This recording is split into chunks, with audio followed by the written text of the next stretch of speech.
شده صحبت کنیم.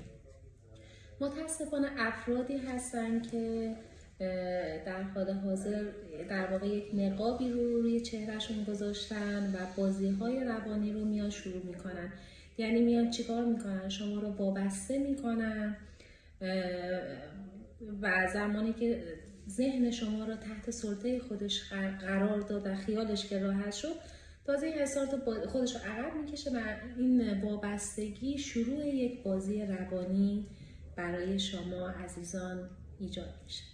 این وابستگی که ایجاد میشه همونطور که همشون عرض کردم رو هم با پوشش های روانی. ببینید اصولا شخص زمانی میاد شما رو وابسته میکنه که یک هدفی داشته باشه. اون تارگت خیلی مهمه که به چه هدفی آمده شما رو وابسته کرده. بعضا دوستان روانشناس ما خیلی خوب میدونن این موضوع رو.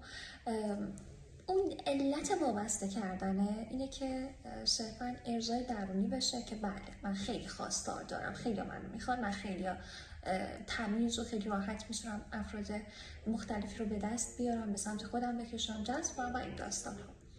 اینها رو بذاریم پای افرادی که به هر حال مشکلات شخصی دارن، کمبودهای عاطفی دارن. اما قسمت مهم این افراد که با تارگت ورود میکنن و این روزها تعدادشون خیلی زیاد میشه، اشخاصی هستن که دوستان